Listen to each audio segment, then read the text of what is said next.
So today is, what, September 29th, Right. and I'm sitting here with Dr. Charles Tart, and on the occasion of Parapsychology Foundation's 65th anniversary. So since you're one of the few left standing, dear, who actually knew the foundations pretty much from its inception, I wanted to talk to you about your recollections of the cast of characters and also the organization. But before we delve into that, could you tell me a little bit about how you got interested in parapsychology, or where did you jump in? Sure. I was raised as a Lutheran. Raised in the sense that my grandmother took me to Sunday school and then to church, right? Grandmothers are unconditional love, you know? So if it was good enough for her, it was good enough for me. She died, but I still kept going to church. Wasn't long after that that I got rheumatic fever, actually, and years later it occurred to me that I was dying of a broken heart, because at that time rheumatic fever was fatal for most people. You were dead by the time you were in your 20s. And I think some part of me wanted to die to join my grandmother in heaven. Luckily I didn't succeed. Yeah, for all of us. I had a visiting teacher who really was wonderful, treated me like an adult. Anyway, so there I am. I was raised conventionally that way. I also got real interested in science. It's just such fascinating stuff. And by the time I got to be a teenager, of course, I noticed that most adults were hypocrites. They said all these wonderful things in church, but they didn't really live that way. And I'd learned enough science on my own, I was a voracious reader, to realize there was a lot of conflict between what the church was saying about the way the world was and what science said the world was. And science had a lot of evidence backing them up. In retrospect, I know a lot of people go through a similar kind of conflict at that point, and there are two big directions people go in. One is to just say, no, my faith is sacred, don't bother me with that science crap, don't even think about it. The other is to just say, oh yeah, right, science is right, all religion is crap. Both of those are extremes, and they're very common extremes. But I was very lucky, because in my voracious reading, I'd come across old books on psychical research, and then newer books on psychical research. And I realized, hey, this isn't just me. Excuse me a minute, how did you come across them? Because they weren't that easily out there in your regular public library, luck of the draw? The Trenton Public Library had a lot of them. Uh-huh. Probably I might have been the first person to check them out in a long time. Yeah. I don't know what originally turned me on to them, but books on psychical research, books on spiritualism, books on theosophy. I mean, in retrospect, I read a lot of weird stuff that probably put funny ideas in my head, as well as a lot of good basic science kind of approaches. So I learned that in the 1880s, a lot of intelligent men and women were going through this same kind of conflict. Science is showing that religion is full of nonsense. Let's get rid of it totally. Well, but religion is our values, our moral values. Should we just throw it out? Wait, brilliant idea. Could we apply the methods of science to figure out what's valid and useful in religion and what is indeed nonsense, instead of making some wholesale rejection or acceptance? That's what I've been doing in my career and my personal life ever since then. And to me, the methods of science essentially mean, what's the evidence for something? Get out there and see what happens. Deep. Yeah, see what... Observe, refine your observations, find out what really goes on. And then, of course, you're going to theorize about it, because we love ideas. That's my personal addiction to ideas. I love them when I think I can explain something. But science is wonderful there because it has this rule. No matter how logical appearing or brilliant seeming your theory is, it has to make predictions about what's going to happen under new conditions. There's the rub. Yeah. And if you really understand things in your theory, it'll make predictions you can test and they'll come out true. But if it's just great ideas that don't really have to do with the way reality really works, they won't. Then your theory has to be modified or rejected altogether.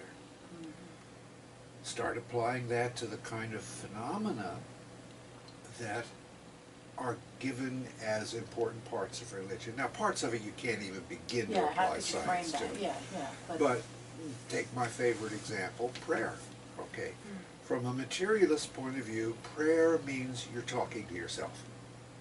If you pray out loud, the information can go maybe the width of a room or something like that, and then it fades into the noise of the air itself. But wait a minute, we have all this psychic research and parapsychological data about telepathy. A mind can send data or pick up data that's in another mind from anywhere on the planet. Okay, so you can't automatically say the idea of prayer is ridiculous, right? I don't know if there's a God at the other end or something, but that information can go for a long distance, that's feasible. So that's why in my last book, The End of Materialism, the basic conclusions I came down to were first that the idea that science, real science, not scientism, but real science has disproven all of religion and spirituality, that's not factually correct. It's ignored most of it and declared the rest of it nonsense without even bothering to look at the data. So secondly, there is data that interesting things happen that are kind of like what you would expect a spiritual universe to have, like telepathy, like precognition, things like that. So it's reasonable to be both scientific and spiritually inclined in your approach to life. And I say spiritually here deliberately rather than religious, because I figure spirituality is actual experiences people have, and then the committees get a hold of it and turn it into a religion. And then you get into the dogma. And I'm not into social psychology, okay?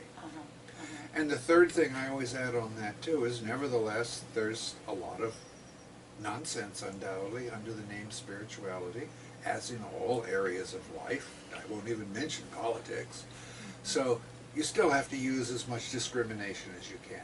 And there'll be a lot of areas where you'll have to say, well, looks like there's some evidence for it, it's not that clear, I don't know. But I'm not going to just say... wash it all away. I can't wash it all away. So that was a brilliant... that was the hook. Hook for me. And I could say my whole career has centered around this idea of looking at stuff that's related to spirituality, or just the mind in general, actually, because I'm just curious about so many things, and trying to apply the essence of science to it to see if our knowledge of it can get better. And it's left me at the point where, you know, I can't say, I know that God is 7.5 feet tall or something like that, but I live as if I think there is a spiritual reality and it's worth paying attention to, and I certainly need to learn a lot more about it. I like to hedge my bets, definitely. Yeah, right, you know, and I don't hedge them so much that I pray as to whom it may concern, if there's anybody to be concerned. If you're interested, I don't go that far. Yeah. But, you know, I don't know what the end is, but I think something important is going on. Something's going on. And this was leading to a conclusion which slipped my mind as I went off all these side trips here. But yeah, that's been the theme throughout my career. Another example, for instance, my interest in altered states of consciousness. Now, is it true that you coined the term? Are you the one who's... No? I did not coin the term, because but I've heard it said many times. I made it popular. A couple of psychiatrists, Arnold Ludwig and, forget his first name, Levine, coined the term altered states of consciousness, and they had an article with that as part of the title, and I put it in my Altered States of Consciousness book in 1969. And that's why everybody pegs you as the... And that book became a bestseller. For sure. I mean, it's a scientific book, and it sold over 100,000 copies over the years, which it was amazing. But yeah, then I get a lot of credit for that, but I didn't coin the term. But you certainly took the ball and ran with it. True? Yeah. For sure. Because a lot of spiritual ideas, it's clear to me that if they make a certain kind of sense, they don't make sense in our ordinary state of consciousness. You know, and that's after realizing that our ordinary state of consciousness is not the only way to be rational, intelligent. It's a specialized tool that does all sorts of wonderful things, but some things it doesn't work for. But in various altered states, some of the things that do not compute in ordinary consciousness start to make an excellent kind of sense. So one way, for instance, I could see that we could eventually make spiritual practices more effective would be to understand this kind of practice works better in these two altered states, and it doesn't work at all in that one. Do you think So we can if quantify, you feel can like we be that, that yeah. specific? That, I think yeah. we could be that specific, yeah. Oh, that's Yeah. interesting. I mean, there are states, for instance, it's good to do your income tax in, like ordinary Yeah, my state consciousness. is in a state of panic, but that's beside the point. I don't think that's the best No. state to go to church in, unless you think of church as just a social occasion or something like that. Well, you mentioned how strong a bond you had with your grandmother. Did any of this early propensity for reading about psychical research, did you have any psychic functions, occurrences where you're trying to get in touch with her? Did you ever, nothing like that? I'm a total disappointment when people ask me how I got interested, because they want They a think story so. of Of God course. dropped by one day and said, "Young man, you are to You're study." it. Yeah, that's it. Didn't No. happen that way. No. It happened in a purely intellectual way. And by the time I was in my early 20s, I had read extensively in the scientific literature on parapsychology and was convinced that these kind of psychic events happened. But I had never had a clear and strong psychic experience myself. Yourself. Then in my Was it 30s... disappointing? Was it disappointing? Yeah. Because, I mean, when you're talking yeah. about it and everybody else, why not me? You know, why? But I had a fantastic one happen in my 30s, and then many little ones after that that really brought it home to me. Yeah, this stuff can happen. I'll tell you about it because I've just been reading more interesting information about it. I'd been to a conference, the Council Grove Conference series on I've heard that consciousness. mentioned. Yeah. Who was I that think they about still that? have it. Elmer Green set them up years ago. Stan Krippner's Yes, undoubtedly. yes, been maybe there. it was Yeah. Stan and Larry were talking Yeah, about that. and it was kind of the only time that those of us interested in altered states and I could actually get together, because there were a few of us and we were all over. But anyway, I met a young psychologist there who'd been to India, learned some meditation and stuff. Wow, that was really exotic. But we didn't have much time to talk.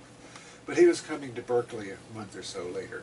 So he wrote me when he was coming, and I arranged through mail, the old-fashioned snail mail now. The pigeons, yeah, whatever, not the that pigeons. I but would the, meet him, and we'd go out to a coffee shop and have an hour or so to talk. So he gave me the address where he'd be staying, and he said, it's a residential area, and some people are having a meeting in the living room, so just come between the two houses to the kitchen door, and I'll be waiting for you there. Okay.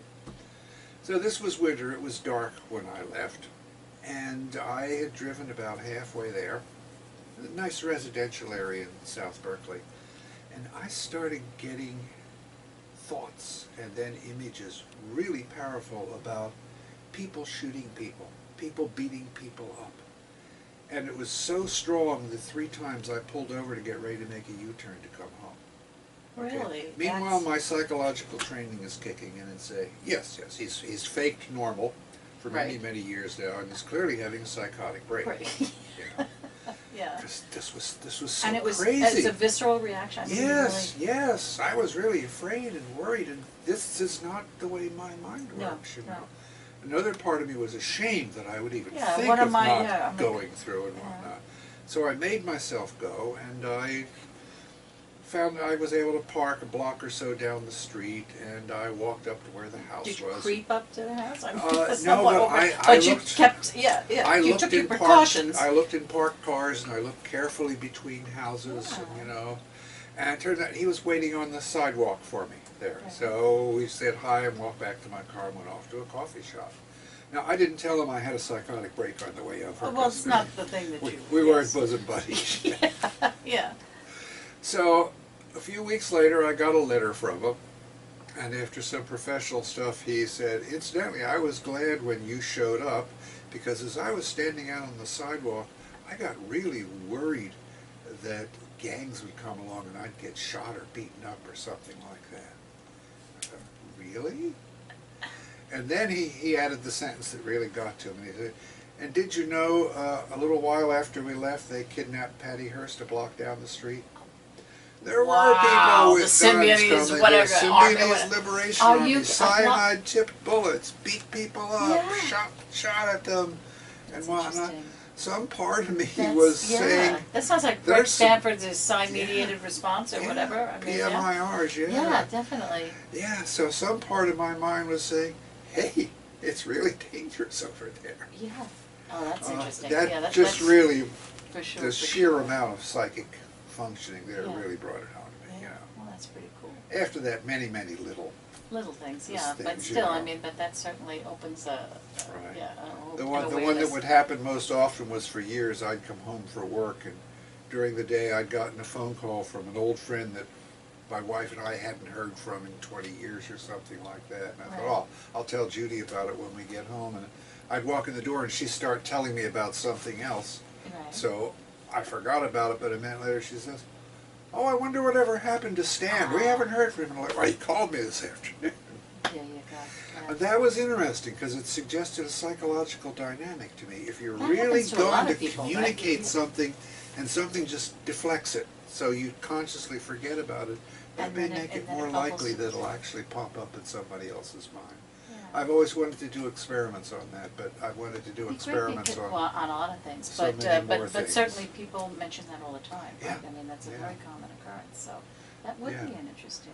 So I was answering how I got interested in this stuff, right? Yeah. Well, let's move on to how did you hear about Parapsychology Foundation, or were you led to Eileen Garrett beforehand? I mean, how did that all come about? Well, in fall of 1955, I went to MIT. It was college. I was going to be an electrical engineer. Course 6 at MIT, Wow.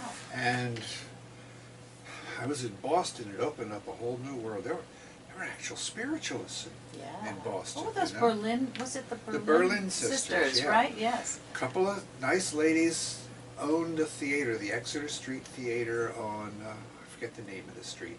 It showed foreign films, which was real exciting. Well, that's racy too, right? Yeah, whoa. Yeah. But they also had an auditorium in the basement of the theater, and they had speakers every once in a while.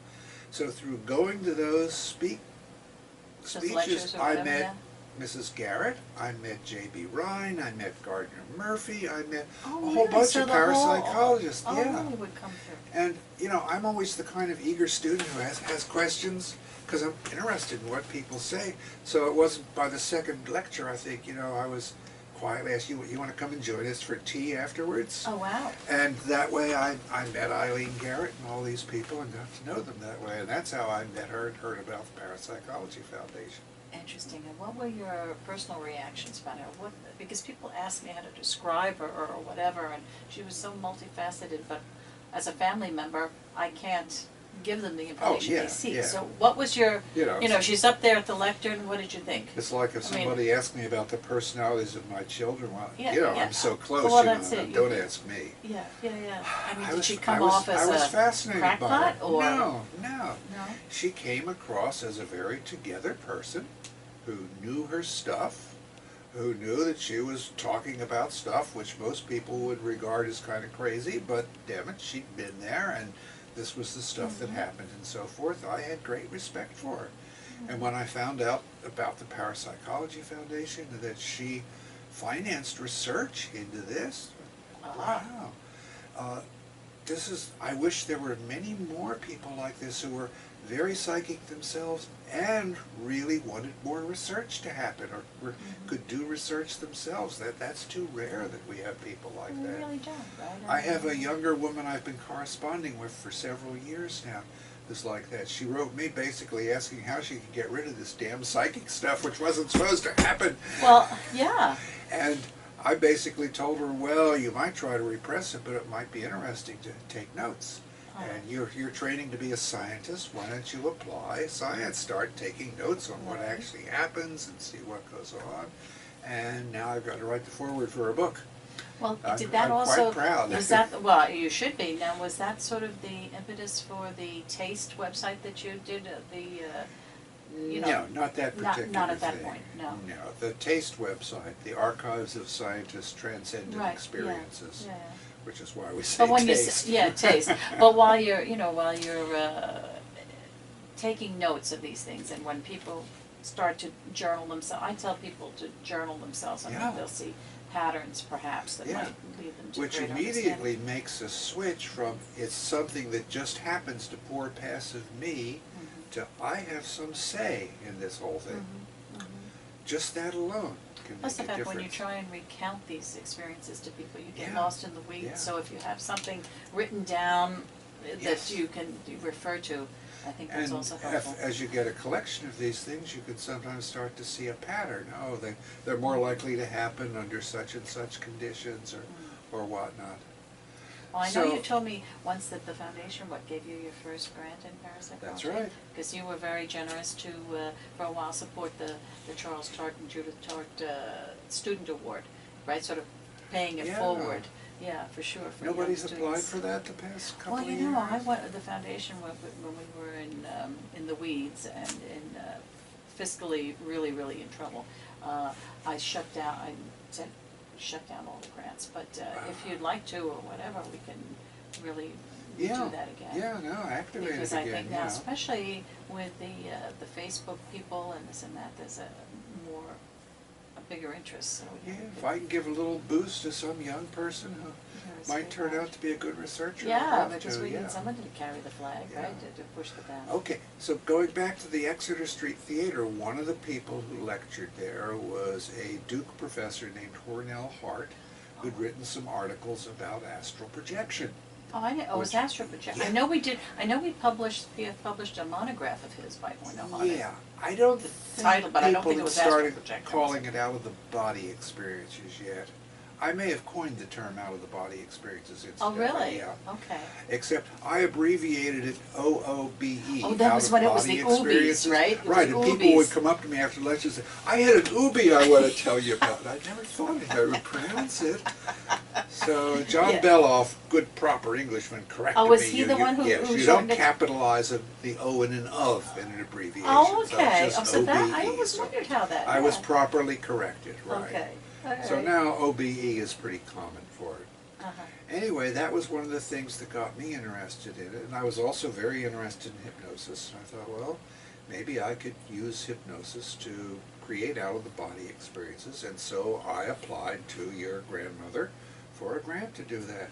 And she gave me a grant, $100, right? Whoa. This was more money than I'd ever had in my Whoa. life. Yeah. You know, and I was able to buy a tape recorder and tapes and That's some so funny. office supplies and Right. hypnotize some get, people and get started.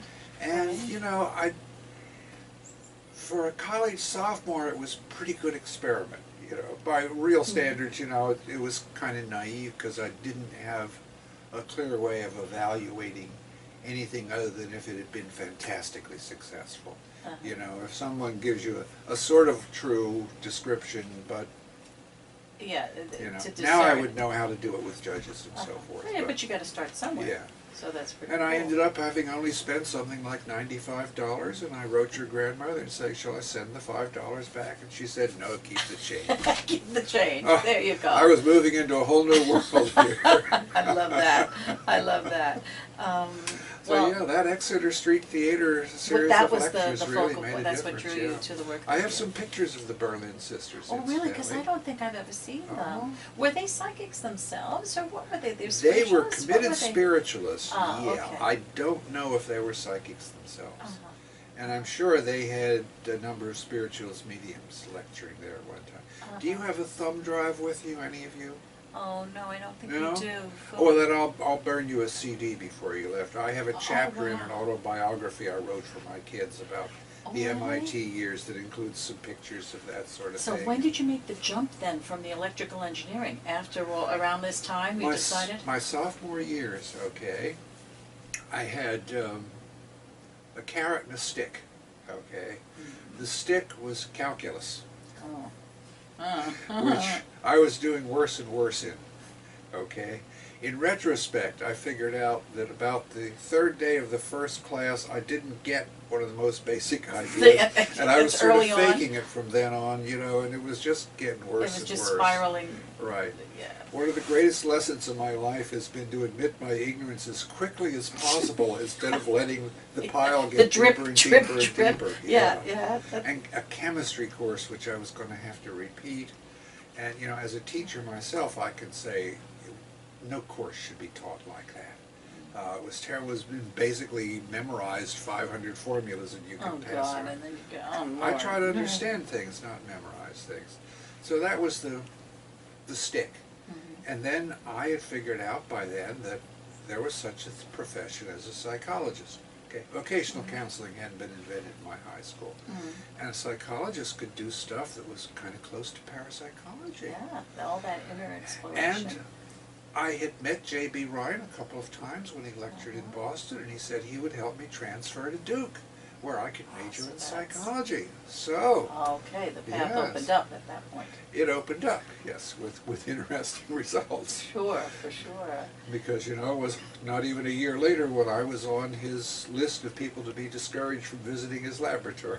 Well, if you got on the wrong side, well, also with Garrett, you know, if there was a misstep or whatever, they cut you off pretty quick. With maturity, I would have made the same decision Ryan made, you know, that this is a smart guy, but he's got wild ideas, and I've worked so hard to get things respectable and right here, and I'm not going to have some wild guy come in here and all that. And that was because I'd worked for Andrea Puharich over the summer. Well, I wanted to ask you about that because I think we've talked briefly, you and I, about the Faraday cage work, because why did that, everybody, there seems to be a slight resurgence of interest, or everybody is always interested in the concept of Mrs. G sitting in a big box or whatever. But why was that never continued forward?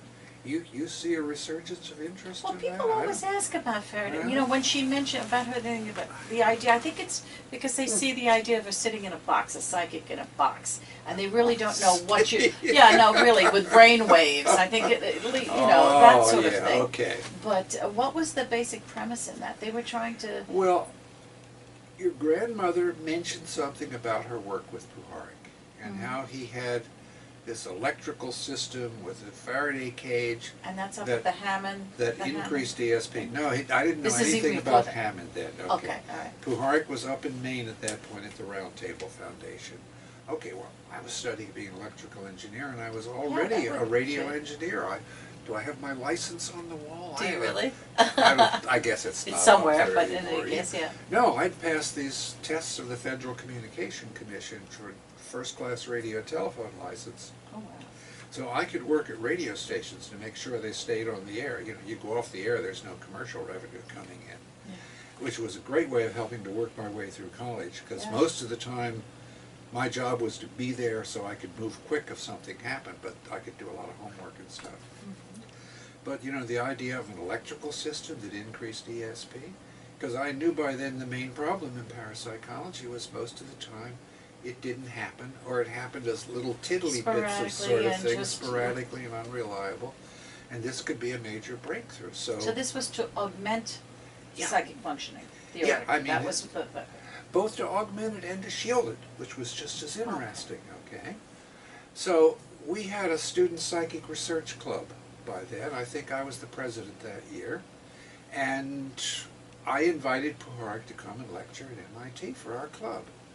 Now, I think he thought it was much more important than that, not a bunch of nerdy students, but major scientists or something. Or MIT, oh my goodness. Yeah. So he came and lectured. He gave me a good lesson in how not to lecture. Why? He's one of these people who reads his lectures. Oh. How many centuries will it take for people to discover that if you read your lecture, it's so boring? Anyway, but what he had to say was fascinating. And then a group of us went up and visited his laboratory one weekend. That was fascinating. And I got a summer job with him for the summer of 1957. I needed the money. I could work as a research assistant. I could get a close look at what he was doing, you know, because I didn't know whether his work was really sound or it just looked good but was kind of flaky. So I spent the summer there. But of course, you know, J.B. Ryan had already made it clear to me that he thought Puharich was a charlatan. Maybe a charlatan, certainly incompetent. And by choosing to spend the summer working for him, I had shown that I was incompetent to go into parapsychology. J.B. and I made it up years later. He saw my advice to people about how they'd better be independently wealthy if they wanted to be parapsychologists, and he thought I was being very realistic and giving good advice. Well, that's true. And I'd published a few things by then, but you know. But that's how I got involved in that thing. Right now, okay, I was the only parapsychologist to ever attempt to replicate Puharich's basic work with the Faraday cage. Now, when did you do that? When you were at Davis? Yes, I did this at Davis. When I got to Davis, I put in a grant to do sleep research, because you could get money for that. And for the perfectly legitimate reason of wanting a shielded room so I could get nice, clean EEG recordings, I had the money to build a Faraday cage. And I couldn't build it just like his, but I did a pretty close approximation. A little bit bigger so the air didn't run out so quickly. And then I had it there, and for years I said, gee, I'd really like to do some ESP stuff with this too. And finally, when it was clear that I was probably going to lose that lab space eventually, I modified it. You know, I had some air vents, those had to be closed up. And I had my students in my experimental psychology class do a real replication and do it blind to conditions, so it's not a matter of now I know it's the good stuff and whatnot. And I got an effect. You did? Okay, yeah. And I didn't have psychics to work with. You know, I was using students, so the thing was at a smaller level, but it worked. Nobody else has done it. Now, 2 of my students are in the process of trying to replicate that again. Really? Yeah. Oh, yeah, that's they've managed wonderful. to get a small grant, and they're having startup problems to build the apparatus, but they're doing we have it. to talk. But maybe the to me, foundation this is could very do something. crazy that here comes something that may make ESP stronger and more reliable, and most parapsychologists have no interest. No, I don't think that's... And when I talk to my colleagues about maybe there's some fears of psi or something like that, they know, you know, I'm weird. Maybe I'm afraid of psi. But why spend all that time looking for p-values, looking for an effect, and if you have a possibility of augmenting one, why wouldn't you go that route? I've never done a Is it because parapsychology experiment to prove that there is psychic stuff. All my experiments have been to try to learn something about it. And if you catch something if I catch something, then that I may be able to apply it to make it more reliable. but you're not going in with that thought. Do you think it was Puharich's personality himself? Of course, he went a little gaga with the Hoover business and the bird and the in later life, but in the early years. By the time he got to that stage, you know, I gave my wife Judy instructions, you know, if I ever say I'm the only one evolved enough to communicate with the higher spirits, would you give me a shot in the head, you know, I'm getting a little carried away there. Yeah. So I don't know, but you know, he had a hard time dealing with incredible prejudice and the like. I don't know why Ryan didn't like him. Well, rumors, and I don't know if they're true, rumors said Ryan was jealous because Mrs. Garrett gave Puharich money that he could have given to him. Well, that's a possibility. You know, when there's a it's small pool, it's a very small pool. You know, right. you don't need anybody poaching on your preserves. Yeah, exactly. That's interesting. Puharich's research was definitely more flashy. I mean, you know, you go inside this metal box that we're now going to put 10,000 volts on. Well, that's it. That's a lot sexier than looking at cards. So for sure. I don't know. Now, are your students going to be working in the same sort of vein, or trying really to replicate? We're not going to. We don't have the 10,000 voltage. No, okay. But his basic finding was that simply electrically grounding the cage seemed to enhance the ESP as much as putting the voltage on, as opposed to letting it be electrically floating, which inhibited it. So my students are going to try those 2 basic conditions, and if we get some effect, we're set up to try a third one. One of the theories as to why this might work might be that in our civilization today, we're sitting in an electromagnetic cesspool. You know, they're weak, but there's so many electromagnetic things going through. So we know that psi itself is not electromagnetic, but maybe that electromagnetic just makes a noise level in the brain. Your psi impression has to get through your brain at the end before you can make a response. So maybe if you cut down that noise level, It lets you get at things easier. Was that why we went into the Gonsfeld era, that after you eliminate all the other sensory deprivation? Yeah, that didn't do anything in terms of the electromagnetic interference, which is still a hypothesis. We don't know if it really matters that much. But it certainly got rid of your usual sensory stuff. Wasn't it somebody in the SPR, I don't know whether it was Tony Cornell, suggested that we don't have so many haunts or ghost apparitions now because of the with cell phones, and it interferes with. Yeah, that's interesting. Yeah, for sure. Well, you must have looked at a lot of different hypotheses in attending Parapsychology Foundation conferences, a lot of other conferences, but of course the PF conferences. Yeah. And you would have been to the famed, or the fabled, Le Piole, or as Pre-Bram once called it, La Paoli. And I said, my father particularly loved that La Paoli. But anyway, yeah, La Paoli. But what was your father, that nice man who plied me with liquor? Oh yeah, the bon vivant. Did he really, Charlie? Yes, and I'm not a drinker, and he kept plying me with liquor. And at one of the conferences in Paris, he got me so drunk that I tried speaking French to the French waiters, and I'm sure I made an absolute total fool of myself. God, that was what the States of Awareness conference, I think, in Paris. He was a wonderful man, but oh my goodness. Yeah, well, he would take you down the garden path. Yeah, for sure, for sure. I had one semester of French when I transferred to Duke, and my main memory of it is that one day the instructor was asking us to say particular phrases in French, and he asked me to say, "What time do you go to bed?" And I said it in French that came out as, "What time do you go to bed with me?" And he turned to beet red, and I didn't know what I'd said, but I knew something heavy was coming. For sure, for sure. Well, what was the Piole like? I mean, what is the magic, apart from being in the French Riviera, which had to be nice, but why do you think everybody still just, Well, was it the ambiance? For me, it has nothing to do with the Riviera, because, I mean, we went directly from the airport to Le Piole. And we did have a side trip, half a day, to that wonderful little town, Saint-Paul-de-Vence, which was wonderful to see that medieval town. But it was the isolation from ordinary things. It was the small size of it, okay? There's not a big bunch of people there. So the intimacy the intimacy, I want to say informality, but it's not quite the right word. It's not a free-for-all, especially since you started. Because you had to give papers, right? You had to give papers. Yeah, we had to give papers, and then you started requiring us to give the papers, to write the papers before we got there. Yes, because otherwise you had a lot of jerks who didn't do it, I'm sure. Yeah, that's it. But it was more open than an ordinary conference.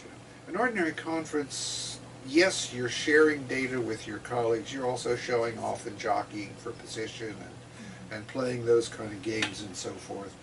And there was a lot less of that at Le Piole. And of course, that food.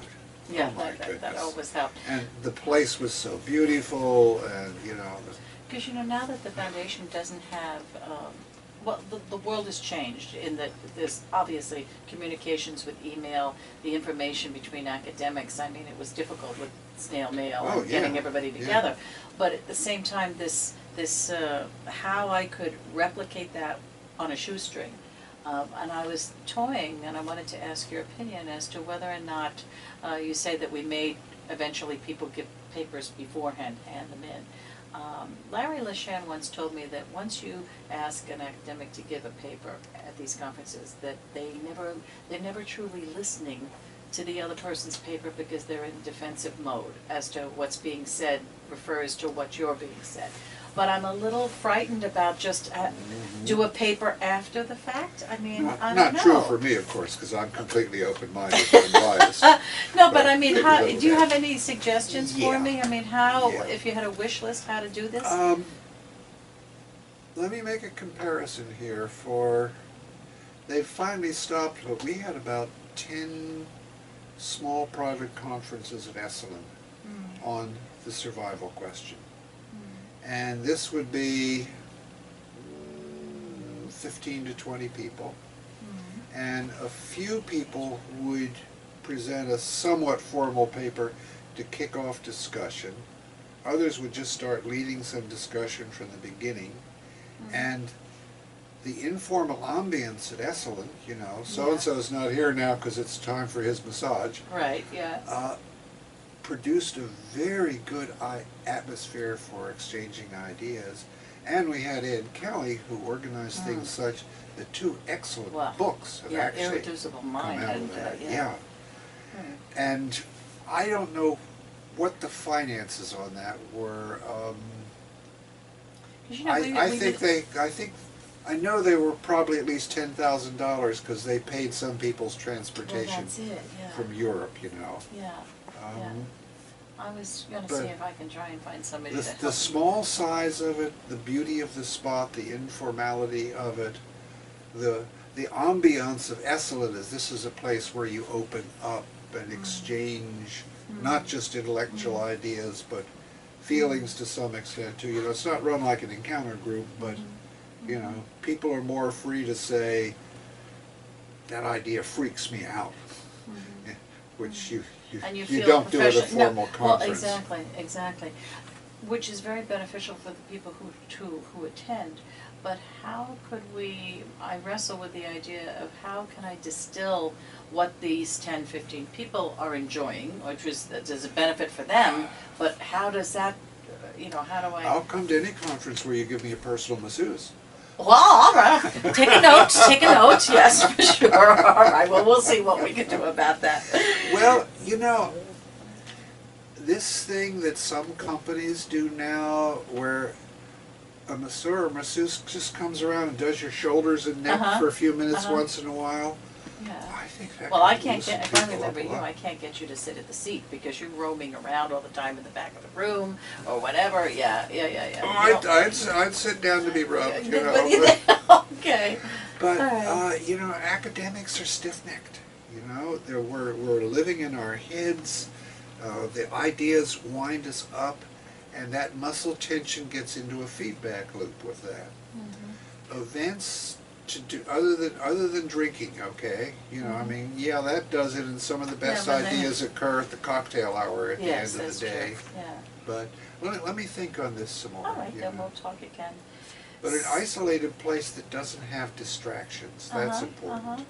Parapsychology is incredibly important and arouses so much resistance for people not wanting to face the spiritual side of life. And so as a field, parapsychology, which is the only real link with science, gets squeezed almost to death a lot of times. The fact that the foundation has stayed alive for 65 years, and you know, there's at least some small core of support to provide some continuity there. Just that alone, quite aside from anything specific you do, that alone is sufficient, you know. But anyway, stay alive, okay? All right. Quite aside from the specific things, that's a really important psychological function. Listen, at Garrett's death in 1970, did you particularly worry that the foundation would go up the flue? 1970. She died. Can you imagine? My goodness, yeah. That was a long time ago. It is a long time ago. To remember, I mean, when hearing that she had passed. I remember feeling sad that she's passed. But you weren't necessarily worrying about well, that. I think I was so busy Exactly. getting my research programs going and teaching and I can understand writing that. and the like that I didn't have time to contemplate that. Because you know the foundation was never envisioned to be a family affair that it sort of grew into. I know Mrs. G, prior to her death, were trying to talk to all kinds of people too. She was worried about who was going to take it over. And I talked to Ian Stevenson, I know for sure, about that. But everybody was loath to get involved, figuring that the money was coming from Mrs. Bolton, and that would be possibly capricious with the loss of Mrs. G, so they weren't about to step up. So somehow everybody at the board looked around, and my mother sort of had to step into the breach. And so now, and then of course I came along, so now. Great. What the heck? Okay. Now, do you have any memories of meeting my mother, Eileen Coly, for the first time, and in what capacity? Oh, for the first time? Or when? Oh, I know you mentioned my dad. To help you, my mother was she raised us, and then she came back to the foundation, I think in about like 1966, when I was 16 or whatever, and acted as Mrs. G's private secretary for a while before, at her death, then she had to pull up her socks. And I'm sure I first met her at one of the foundation's conferences. probably, yeah. But No. whichever one it was, you know, I Yeah. could probably look it up on my CV No, for the no. first time. It wasn't Lupiol, but So were you surprised know. that there then became a third one in the mix with me? I mean, you've been very helpful to me personally as I've tried to grow up in the organization. And why in the would I field. be surprised? Well, just that, Garrett, it was hard to be the cleanup crew Well, after yeah. Mrs. G or Especially whatever. when you told me you used to hide under the steps when your grandmother came to I visit know. because she was just so scary. I know. We You want to take could- that? We can start. No. That's going to be answered by the answering And machine the answering inside machine. and a couple more rings. So Yeah, I was horrified by Mrs. G, really. yeah, I was very lucky. You know, I was an MIT student. Nobody fazed me. No. You ought to see the letters I wrote to Ryan telling him how he was wrong back when I was still a Really student. did? You took him Sure, to task? yeah, I didn't mind arguing with him. This was a matter of science. Oh, God, it's Yeah. true. It's really funny. Well, do you see any? I'm very easygoing, but I get very But you get- stubborn but when when it's, you- yeah, it's a matter of when you- right and wrong. That's interesting. Boy, I mean, I saw him once after I transferred to Duke when he basically told me he was not going to give me a part-time job, and did he try to convince you to the error of your ways, or just close the door down? he pretty much closed it. I mean, perhaps if I'd fallen to my knees and confessed the error Because of my would that have been the ways. time that it would have been Rex Stanford there and Bob Morris, or was this a little bit earlier than that? I Did you think miss that? this was a little bit earlier. This was the fall of 1958. Oh yeah, that's probably Yeah. before that. Yeah. Yeah. And I tried to be diplomatic in my teenage nerdish way. You know, when he asked me about working for Puharich, I said it was interesting without Okay. committing myself. Editorializing. Yeah, right? yeah. But that clearly wasn't enough because he told me no job and whatnot. No. But I kept hanging around the lab. You know, I knew a couple of the other people there. I went and read stuff in the library. Well, you did and say you were whatnot. stubborn, right? Yeah, you know, and that's how I met Judy, through hanging around in the library. Really? Yeah. What, down at the At the parapsychology lab, yeah. Oh, I didn't realize I was that. was she sitting. herself? Was she just a student, or? I was sitting in the library reading something in one of the journals. She was a freshman, and JB had given a talk to the incoming freshman girls walking into Duke and saying something about parapsychology and inviting them to Get the visit his hook, lab yeah, if yeah. whatnot. And she had read a little bit about it before, so she came over to see this place. She walked in the library, and you know, I probably tensed up because girls were scary as hell. No aspersions on current company, you know, but ooh, girls are scary. Yeah. But I guess she figured I was a student, and she asked me, did I believe in this stuff? Mm-hmm. And I told her, it's not a matter of belief, it's a matter of evidence.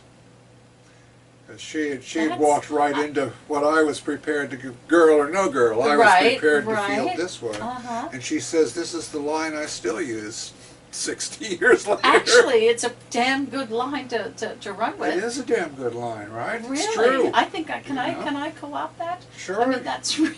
It's not a matter of belief, it's a matter of evidence. Interesting. Because Judy, would Judy have been at the PA, not at the PF conferences at the PO with you, or no?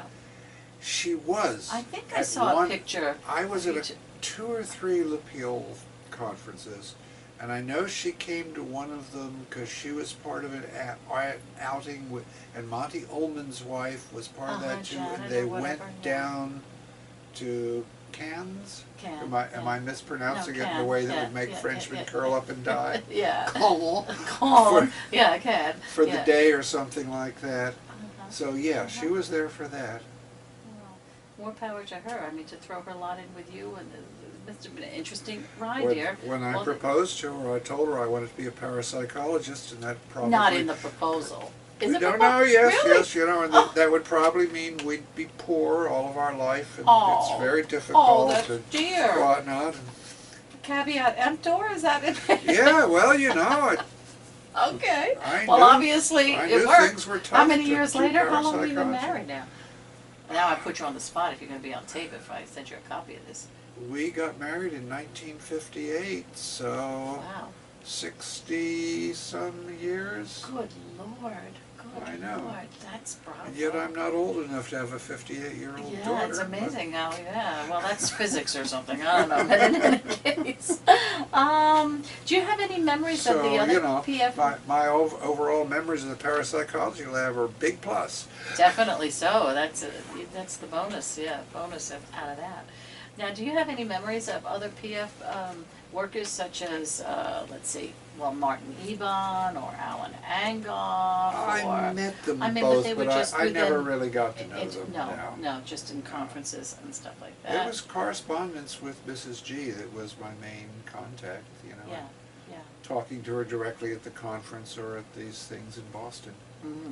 So basically, your association with the PF did help your research and by extension, the field, correct? I mean, in the final analysis, right? I mean, it was a plus, or was it difficult in the beginning? I hope so.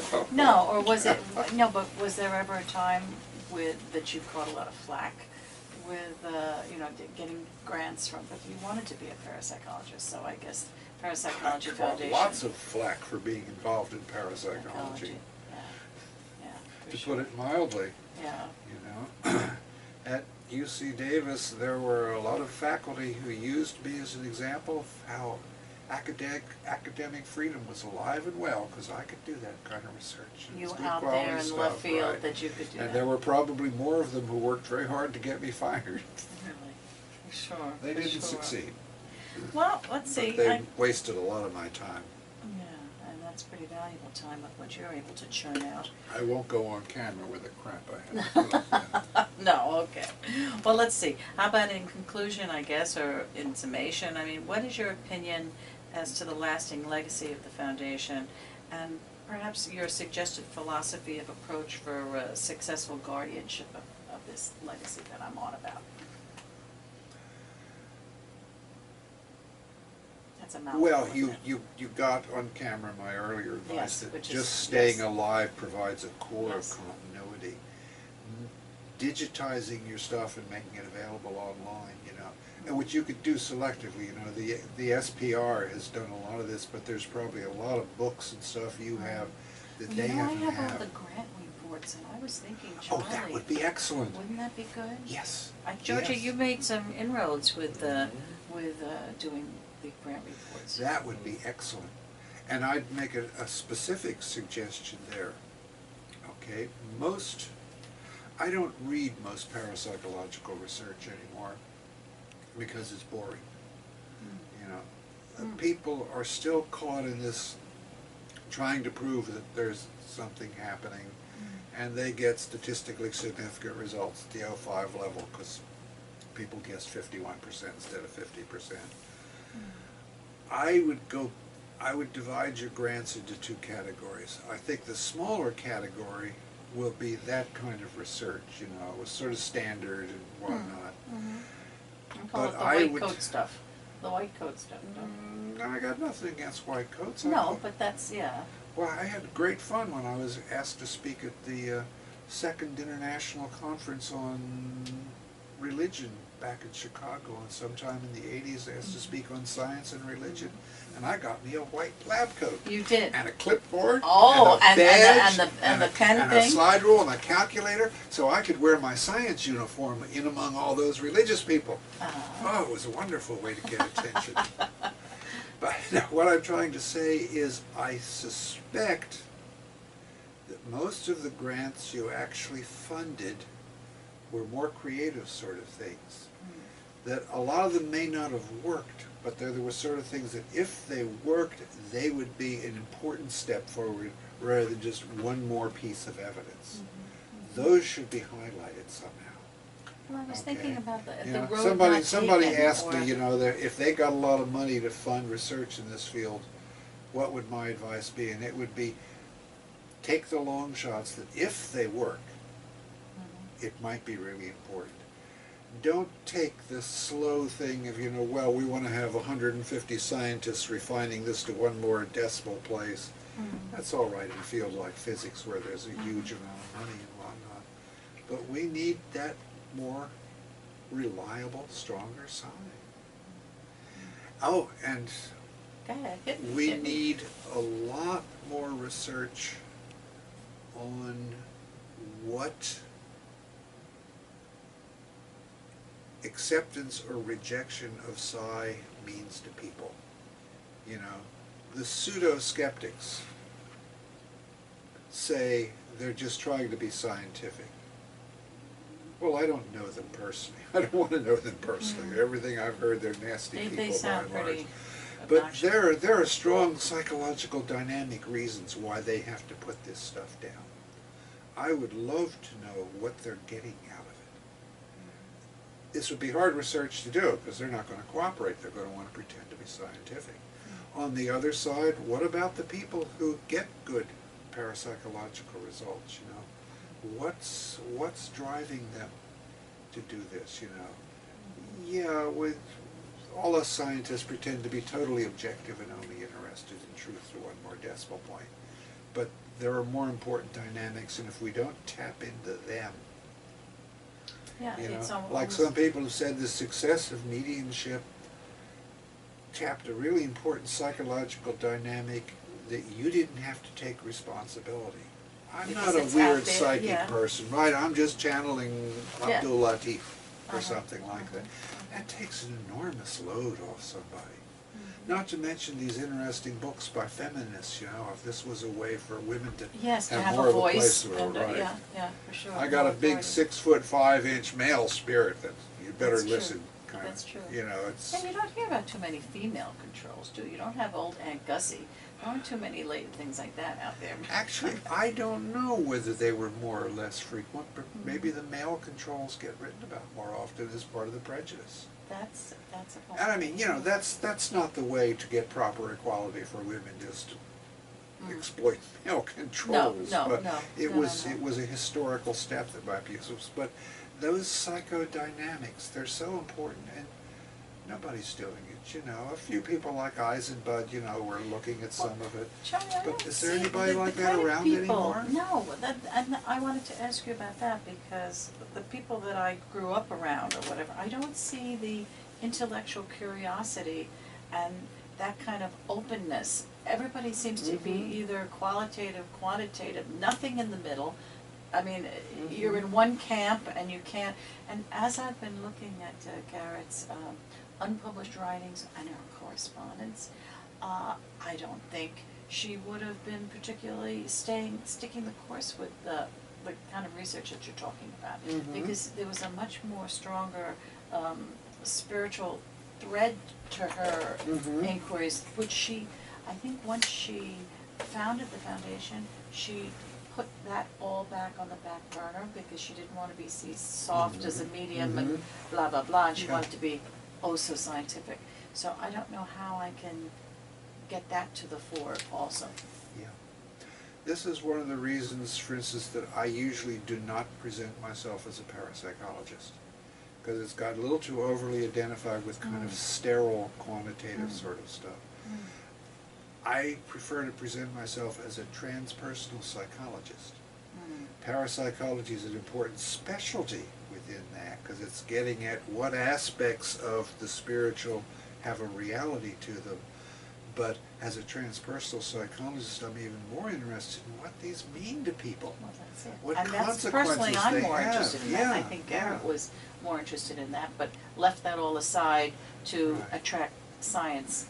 And then you have to fit in with fashions, right? I'm going to give a talk at our local Unitarian church soon about my career, and I'm going to introduce myself as a trans-neuro-parapsychologist, because Now, neuro's this is all cool. the rage, A right? trans-neuro. A trans-neuro-parapsychologist or Wow, something that's some silly moniker. like that, because you got to Okay. get neuros in there. Yeah. Personally, I've never seen my neuros, but I'm told there are a lot of them in there. Yeah, we all have The them little somewhere. gray cells, as Yeah. Poirot would say. Yeah. So do you think, are you optimistic about parapsychology, or you want to see it more, what do you call it, being more useful when it comes to the human condition, or a more understanding of humankind, rather than just whether or not you get this p-value, as you said, or? Well, in terms of making a prediction as to whether it's going to go up or down, I don't have the slightest idea, because I'm things just gonna change chug so much. along, But isn't where it? it should go, I'm very interested in how Buddhism is working its way into Western psychology. Now, I always qualify this as I'm not a Buddhist. I'm not an ist. I'm not an ist for anything. I ask questions. But there's something to be learned as to Right. how they're navigating? But I've studied it a lot, but remember, anything I can say on the order of Buddhists believe can be contradicted by some group that's officially named Buddhist that does the opposite. But how are they going to fit in? A practical person would have to recognize that a lot of people who practice Buddhist things, they're happier than they would be otherwise. But that means somehow these Buddhist practices affect their brain somehow, right? They produce the right chemicals and electrical impulses. But it's damned inefficient. I mean, people meditate for years and years and years. It's hard, for most right? of, If you're doing it right, yeah. And we don't even hear about the vast number who never come back after being introduced. There But you go. Buddhist meditators are also handy for research. They can keep their minds calm while we figure out what the neurochemical solution is to feel enlightened, because enlightened is just a matter of happiness. Happiness, right? It's all Yeah, material. It doesn't mean anything, but it gets you through life better. Now, in one way, that's not too bad. Okay? No. I mean, you know, Yeah, if a you lot get- of people suffer less, they may be more decent to other people too, so it's Right. got social It's got value and legs. all that. Yeah. But I have this old-fashioned view that the idea of enlightenment is about contacting spiritual dimensions in life too. It's not just a matter of tuning up your neural system. That's part of it, and that's good. Yeah, but there's a larger. So I've been working on this lecture that says, you know, if you introduce Buddhism strictly in terms of materialism, you're doing something useful, especially for people who hate spiritual stuff, who couldn't touch this otherwise. But you're throwing out the baby with the bathwater, because we have all this parapsychological evidence that there is more to human beings than the physical, than the brain.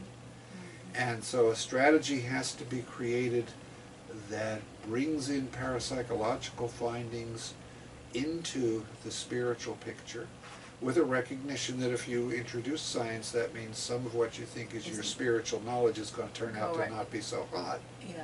But in the end, you'll know more, and it'll work more effectively. Well, I got the way great you slides on that. Really? I would love to hear that. A lot of the lectures that we do are, people are interested, it's part of the human condition, but you snow them with so much stuff that they glaze and you lose them. So, and I think a lot of our problem is that people don't understand our definitions, or they think they do.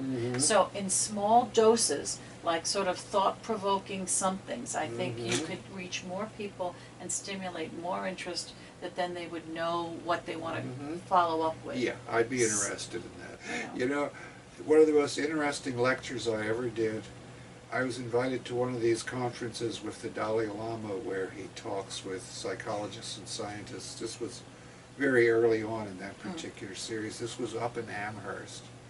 And I gave a talk on altered states of consciousness and enlightenment. And he wasn't there for most of the people's lectures. You know, Did he show for yours? He showed for mine.